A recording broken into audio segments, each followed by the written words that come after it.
പിതാവിൻ്റെയും പുത്രൻ്റെയും പരിശുദ്ധാത്മാവിൻ്റെയും നാമത്തിൽ ആമേൻ.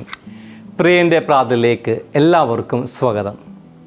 ഇന്ന് യുവജനത ഏറ്റവും കൂടുതൽ സെർച്ച് ചെയ്യുന്ന, ഗൂഗിൾ ചെയ്യുന്ന ഒരു പേരാണ് അഭിജിത്ത് ദീപ്കെ.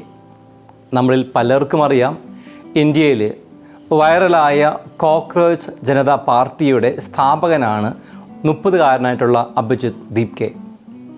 തൊഴിലായ്മ, പരീക്ഷ തട്ടിപ്പുകൾ, വിദ്യാഭ്യാസ രംഗത്തെ വീഴ്ചകൾ എന്നിവയ്ക്കെതിരെ ഓൺലൈൻ മീമുകളിലൂടെയും നർമ്മത്തിലൂടെയും ആരംഭിച്ച ഒരു യുവജന പ്രസ്ഥാനമാണ് CJP. അഭിജിത്ത് ദീപ്കയുടെ ഒരു കൊച്ചു ഇൻസ്റ്റാഗ്രാം പോസ്റ്റാണ് ഇതിന് കാരണമായിട്ട് മാറിയത്. നീറ്റ് പരീക്ഷ വിവാദങ്ങളും വിദ്യാഭ്യാസ രംഗത്തെ വീഴ്ചകളും ചൂണ്ടിക്കാട്ടി ഡൽഹി ജന്തർ മന്ദറിൽ ആരംഭിച്ച സമരം സ്വതന്ത്ര ഇന്ത്യ കണ്ട ഏറ്റവും വലിയൊരു സമരമായിട്ട് മാറി. വിദ്യാർത്ഥികളുടെ ഈ സമരം ഇന്ത്യ എന്ന മഹാരാജ്യം ഏറ്റെടുക്കുകയായിരുന്നു. ജന്തർ മന്ദറിലെ 37 ദിവസത്തെ വിദ്യാർത്ഥി പ്രതിഷേധം അവസാനം കേന്ദ്ര വിദ്യാഭ്യാസ മന്ത്രി ധർമ്മേന്ദ്ര പ്രധാനിൻ്റെ രാജിയിൽ കലാശിച്ചു. സമരത്തിൻ്റെ വിജയത്തിന് ശേഷം അഭിജിത്ത് ദീപ്കെ പറയുകയുണ്ടായി, എന്നെ ആരും ഒരു ഹീറോ ആക്കുവാനായിട്ട് ശ്രമിക്കേണ്ട. ഇത് അനേകം പേരുടെ പ്രയത്നത്തിൻ്റെ വിജയമാണ്. സത്യം പറഞ്ഞാൽ എനിക്ക് അതിശയം തോന്നി. കാരണം സമരം വിജയിച്ചതിൻ്റെ ഫുൾ ക്രെഡിറ്റ് വേണമായിരുന്നെങ്കിൽ അദ്ദേഹത്തിന് എടുക്കാമായിരുന്നു. പക്ഷെ അതിന് വേണ്ടിയിട്ട് ആ യുവാവ് നിലകൊണ്ടില്ല. അതിന് കാരണം ഒന്നേ ഉള്ളൂ, ക്രെഡിറ്റ് ലഭിക്കുവാൻ വേണ്ടിയില്ല ഈ ചെറുപ്പക്കാരൻ ഇറങ്ങിത്തിരിച്ചത്. മറിച്ച് ആത്മഹത്യ ചെയ്ത 20 കുട്ടികളുടെ കുടുംബത്തിൻ്റെ വേദനയും ഒപ്പം ഈ രാജ്യത്തിലെ എല്ലാ വിദ്യാർത്ഥികളുടെയും ഭാവിയെക്കുറിച്ചുള്ള ഉത്കണ്ഠയും കണ്ടിട്ടാണ് അദ്ദേഹം ഇതിനു വേണ്ടിയിട്ട് ഇറങ്ങിപ്പുറപ്പെട്ടത്. അവിടെ ജാതിയോ മതമോ വർഗമോ നിറമോ ഒന്നും അദ്ദേഹം നോക്കിയില്ല. ഒന്ന് മാത്രമാണ് അദ്ദേഹത്തെ നയിച്ചത്, മനുഷ്യത്വം. സഹജീവികളോടുള്ള അനുകമ്പയും കരുണയും ആർദ്രതയും. സ്വന്തം ജീവൻ പോലും പണയം വെച്ചുകൊണ്ട് ഈ യുവാവ് ഇറങ്ങിത്തിരിക്കുവാനുള്ള കാരണം അതാണ്. അഭിജിത്ത് ദീപ്കെ എന്ന യുവാവിനെക്കുറിച്ച് ഞാൻ ഇത്രയും പറയുമ്പോൾ നിങ്ങൾ ഒരു പക്ഷേ തെറ്റിദ്ധരിച്ചേക്കാം, ഈ യുവാവിനെ ഞാൻ മറ്റൊരു ഗാന്ധിജിയായിട്ട് ചിത്രീകരിക്കുകയാണെന്ന്. അങ്ങനെയൊന്നുമില്ല. മാത്രമല്ല, ഞാൻ ഈ CJPയുടെ പാർട്ടിയുടെ ബ്രാൻഡ് അംബാസിഡറുമല്ല. പക്ഷെ ഇത്രയും പറയുവാൻ കാരണം ഒന്ന് മാത്രമാണ്, നമ്മൾ ആരും ചെയ്യാത്തൊരു കാര്യം ആ യുവാവ് ചെയ്തു. മറ്റുള്ളവരുടെ ആവശ്യത്തിലേക്ക് ഇറങ്ങിത്തിരിച്ചു. മറ്റുള്ളവരുടെ ആവശ്യങ്ങളോട് അയാൾക്ക് സംവേദനക്ഷമതയുണ്ടായിരുന്നു. മറ്റുള്ളവരുടെ ആവശ്യം കണ്ടില്ല എന്ന് നടിച്ചില്ല. സംവേദനക്ഷമത എന്നാൽ വികാരങ്ങളെയോ ചുറ്റുപാടുകളെയോ വേഗത്തിൽ അറിയുവാനും മനസ്സിലാക്കുവാനുമുള്ള കഴിവെന്നാണ് അർത്ഥം. അതായത് മറ്റുള്ളവരുടെ വിഷമങ്ങളോ സന്തോഷങ്ങളോ പെട്ടെന്ന് മനസ്സിലാക്കുകയും അതിനോട് കരുണയോടെ പെരുമാറുകയും ചെയ്യുന്നതാണ് സംവേദനക്ഷമത കൊണ്ട് അർത്ഥമാക്കുന്നത്. ചുരുക്കത്തിൽ അപരൻ്റെ ആവശ്യത്തോട് ഉടനെ പ്രതികരിക്കുന്ന അവസ്ഥയാണ് സംവേദനക്ഷമത. ഇന്നത്തെ ഡിജിറ്റൽ യുഗത്തിൽ നമുക്ക് നഷ്ടപ്പെട്ടുകൊണ്ടിരിക്കുന്ന ഒന്നാണ് സംവേദനക്ഷമത. ഈ യുവാവിൽ ധാരാളമായിട്ട് കാണപ്പെടുന്ന ഒരു ഗുണമാണിത്. ഇന്നത്തെ സുവിശേഷം നമുക്ക് നൽകുന്ന ആഹ്വാനം സംവേദനക്ഷമതയുള്ള വ്യക്തികളായി മാറുവാനാണ്. അപരൻ്റെ ആവശ്യത്തിലേക്ക് ഇറങ്ങിത്തിരിക്കുവാൻ, അപരൻ്റെ വിഷമത്തിലേക്ക് ഇറങ്ങിച്ചെല്ലുവാൻ, അപരൻ്റെ വേദനയിലേക്ക് യാത്ര ചെയ്യുവാനായിട്ട്. അതിൻ്റെ ഉദാത്തമായിട്ട് ഉള്ള മാതൃക ഈശോയാണ്. ഇന്നത്തെ സുവിശേഷത്തിൽ നമ്മൾ വായിച്ചു കേൾക്കുന്ന മത്തായി 14:15 മുതൽ 20 വരെയുള്ള വചനത്തിൽ, സായനമായപ്പോൾ ശിഷ്യന്മാർ അവനെ സമീപിച്ച് പറഞ്ഞു, ഇതൊരു വിജന സ്ഥലമാണ്, നേരവും വൈകിയിരിക്കുന്നു. ഗ്രാമങ്ങളിൽ പോയി തങ്ങൾക്ക് ഭക്ഷണം വാങ്ങുവാൻ ഈ ജനക്കൂട്ടത്തെ പറഞ്ഞയക്കുക. എന്നാൽ യേശു പറഞ്ഞു, അവർ പോകേണ്ടതില്ല, നിങ്ങൾ തന്നെ അവർക്ക് ഭക്ഷണം കൊടുക്കുവിൻ. ഇവിടെ സാധാരണ ജനങ്ങളുടെ ആവശ്യം ശിഷ്യന്മാർക്ക് മുൻപേ ഈശോ മനസ്സിലാക്കുന്നുണ്ട്. എന്നാൽ തൻ്റെ ശിഷ്യന്മാരുടെ മനോഗത മനസ്സിലാക്കുവാനാണ് ഈശോ ശിഷ്യന്മാരോട് തന്നെ ജനങ്ങൾക്ക് ഭക്ഷണം നൽകുവാനായിട്ട് ആവശ്യപ്പെടുന്നത്. യഥാർത്ഥത്തിൽ ശിഷ്യന്മാർ ചെയ്യുന്നത് എങ്ങനെയെങ്കിലും ഒരു പ്രശ്നത്തെ ഒഴിവാക്കുക എന്ന മനോഭാവമാണ് സ്വീകരിക്കുന്നത്. ആ സാധാരണ ജനങ്ങളുടെ ആവശ്യത്തിലേക്ക് ഇറങ്ങിച്ചെല്ലാതെ ശിഷ്യന്മാർ അവരുടെ ഉത്തരവാദിത്തങ്ങളിൽ നിന്നും ഒഴിഞ്ഞു മാറുവാൻ ശ്രമിക്കുകയായിരുന്നു. എന്നാൽ ഈശോ സാധാരണ ജനങ്ങളുടെ ആവശ്യത്തിലേക്ക് ഇറങ്ങിച്ചെല്ലുകയായിരുന്നു. ശിഷ്യന്മാർ അവരുടെ ഉത്തരവാദിത്തങ്ങളിൽ നിന്നും ഒഴിഞ്ഞുമാറുവാൻ ശ്രമിച്ചപ്പോൾ ഈശോ ജനങ്ങളുടെ ആവശ്യത്തിലേക്ക് യാത്ര ചെയ്യുകയാണ്. ചിലപ്പോഴെല്ലാം നമ്മളും ഈ ശിഷ്യന്മാരെ പോലെയാണ്. നമ്മുടെ ഉത്തരവാദിത്തങ്ങളിൽ നിന്നും ഒഴിഞ്ഞു മാറുവാനായിട്ട് നമ്മൾ ശ്രമിക്കുന്നു.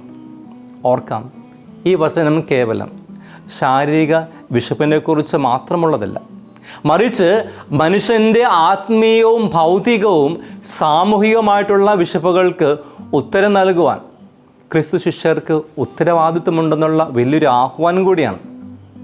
ഇവിടെയാണ് ഈശോ വ്യത്യസ്തനായിട്ട് നിലകൊള്ളുന്നത്. മറ്റുള്ളവരുടെ ആവശ്യങ്ങൾ കണ്ടറിഞ്ഞ് ഈശോ എല്ലായ്പ്പോഴും പ്രതികരിക്കുമായിരുന്നു. അത്തരമൊരു പ്രതികരണമാണ് ഇന്നത്തെ സുവിശേഷത്തിൽ നമ്മൾ കാണുന്നത്. 5 അപ്പവും 2 മീനും വർദ്ധിപ്പിക്കുന്ന ഒരു അത്ഭുതം ഈശോ പ്രവർത്തിക്കുവാനുള്ള കാരണം ഈശോയുടെ സംവേദനക്ഷമതയാണ്. മറ്റുള്ളവരുടെ ആവശ്യങ്ങൾ പെട്ടെന്ന് മനസ്സിലാക്കുവാനുള്ള ഒരു കഴിവ് ഈശോയ്ക്കുണ്ടായിരുന്നു. He was sensitive to the need of others. മറ്റ് പല വേളകളിൽ ഈശോ അത്ഭുതങ്ങൾ പ്രവർത്തിക്കുവാനുള്ള കാരണം ഈശോയുടെ ഈ സംവേദനക്ഷമതയാണ്, സെൻസിറ്റിവിറ്റിയാണ്. ഓരോ അത്ഭുതത്തിൻ്റെയും പിന്നിൽ ഒരു വേദനിക്കുന്ന ഹൃദയം, കരയുന്ന ഒരു കുടുംബം, വിശക്കുന്ന ജനക്കൂട്ടം, ഒരൊറ്റപ്പെട്ട മനുഷ്യൻ അല്ലെങ്കിൽ ഒരു വിശ്വാസിയുടെ നിലവിളി ഉണ്ടായിരുന്നു. കത്തോലിക്ക സഭയുടെ മതബോധന ഗ്രന്ഥം 547 ഖണ്ഡികയിൽ പഠിപ്പിക്കുന്നുണ്ട്, യേശുവിൻ്റെ അത്ഭുതങ്ങൾ ദൈവരാജ്യത്തിൻ്റെ സാന്നിധ്യത്തിൻ്റെ അടയാളങ്ങളാണ്. അവ മെശിഹയായ യേശുവിൻ്റെ കരുണയും ദൈവിക അധികാരവും വെളിപ്പെടുത്തുന്നു. നമ്മൾ ലൂക്കാസ് സുവിശേഷത്തിൽ കാണുന്നു 7-ാം അധ്യായത്തിൽ 11 മുതൽ 17 വരെയുള്ള വചനത്തിൽ നമ്മൾ ഇപ്രകാരം കാണുന്നുണ്ട്. അവിടെ നായൻ പട്ടണത്തിലെ വിധവയുടെ ഏക മകനെ ഈശോ ഉയർപ്പിക്കുന്നതായിട്ട്. ആ വിധവ ഈശോയോട് ആവശ്യപ്പെട്ടില്ല തൻ്റെ മകനെ ഉയർപ്പിക്കുവാൻ. പക്ഷേ ഈശോ ആ അമ്മയുടെ കണ്ണുനീര് കണ്ടു, അവളുടെ ഹൃദയവിചാരം മനസ്സിലാക്കി, ആ വിധവയുടെ വേദന എന്തെന്ന് ബോധ്യപ്പെട്ടു. അതിൻ്റെ പ്രതികരണമാണ് ഈശോയുടെ ഈ വാക്കുകൾ കാണുവാൻ സാധിക്കുക. ലൂക്ക 7:13 അവളെ കണ്ട് മനസ്സലിഞ്ഞ് കർത്താവ് അവളോട് പറഞ്ഞു, കരയേണ്ട. തുടർന്ന് വലിയൊരു അത്ഭുതം സംഭവിക്കുകയാണ്. ആദ്യം കരുണ, പിന്നീട് ജീവൻ. സഭാപിതാവായ വിശുദ്ധ അംബ്രോസ് ഇപ്രകാരം പഠിപ്പിക്കുന്നുണ്ട്, മറ്റുള്ളവരുടെ കണ്ണുനീര് കണ്ട് കരയുന്ന ഹൃദയമാണ് ക്രിസ്തുവിൻ്റെ ഹൃദയം. ക്രിസ്തു ശിഷ്യന് അങ്ങനെ മറ്റുള്ളവരുടെ വേദന കണ്ട് കരയുവാൻ സാധിക്കണം. പക്ഷെ ഇന്ന് പലരും മറ്റുള്ളവരുടെ വേദന കണ്ടില്ല എന്നാണ് നടിക്കുന്നത്. കണ്ടാൽ തന്നെ വഴിമാറി സഞ്ചരിക്കുകയാണ് ചെയ്യാറുള്ളത്. മറ്റൊരിക്കൽ നമ്മൾ കാണുന്നുണ്ട്, എല്ലാവരും മാറ്റി നിർത്തിയ ഒരു കുഷ്ഠരോഗിയെ ഈശോ സുഖപ്പെടുന്നതായിട്ട്. മർക്കോസ് 1:41 നമ്മൾ വായിക്കുന്നു, അവൻ കരുണ തോന്നി കൈനീട്ടി അവനെ സ്പർശിച്ചുകൊണ്ട് പറഞ്ഞു, എനിക്ക് മനസ്സുണ്ട്, നിനക്ക് ശുദ്ധി ഉണ്ടാകട്ടെ. യഹൂദ സമൂഹം ഭ്രഷ്ടകൽപ്പിച്ച ഈ കുഷ്ഠരോഗിയെ ഈശോ സുഖപ്പെടുത്തുന്നതിന് മുൻപ് ആദ്യം ചെയ്തത് അവനെ സ്പർശിച്ചു, പിന്നീടാണ് സുഖപ്പെടുത്തിയത്. വിശുദ്ധ ബേസിൽ പറയുന്നു, ക്രിസ്തു രോഗത്തെ ഭയപ്പെട്ടില്ല, രോഗിയെയാണ് സ്നേഹിച്ചത്. കാരണം അവിടുന്ന് ഓരോ വ്യക്തിക്കും അത്രമാത്രം പ്രാധാന്യം നൽകി.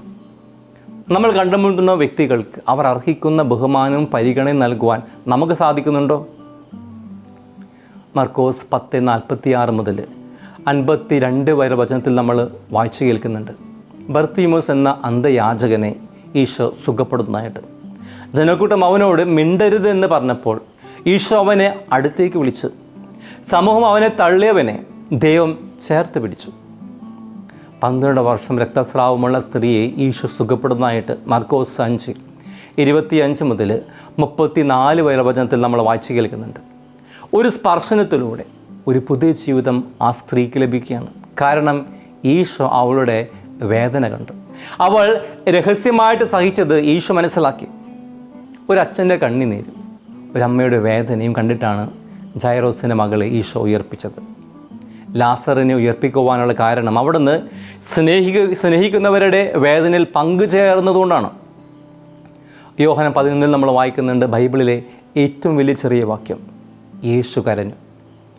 ദൈവം കരയുമോ എന്ന് ചോദിച്ചാൽ അതിനുള്ള ഉത്തരമാണ് അതെ എന്നാണ്. കാരണം സ്നേഹിക്കുന്നവരുടെ വേദനയിൽ ദൈവവും കരയും. വിശുദ്ധ അഗസ്റ്റിൻ പറയുന്നു, ലാസറിന് വേണ്ടി കരഞ്ഞവൻ ലോകത്തിന് വേണ്ടി തൻ്റെ രക്തം ചൊരിയും.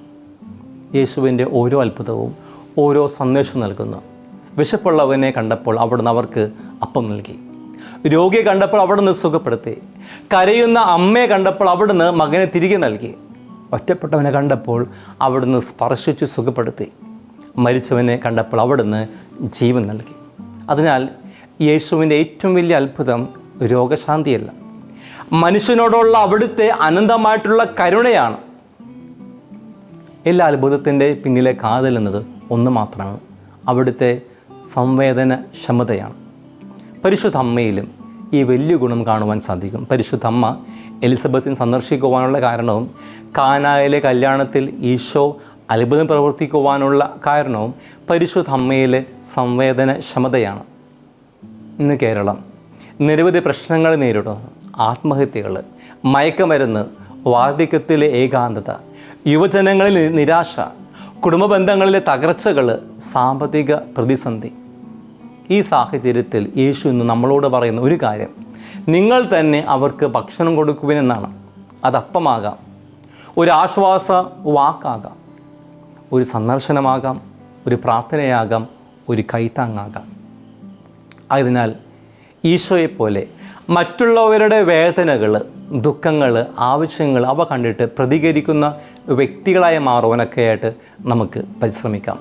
To be sensitive to the needs of others. സംവേദനക്ഷമതയുള്ള വ്യക്തികളായിട്ട് മാറാനൊക്കെ ആയിട്ട് നമുക്ക് സാധിക്കട്ടെ. ദൈവം നമ്മളെല്ലാവരും അതിനായിട്ട് അനുഗ്രഹിക്കട്ടെ.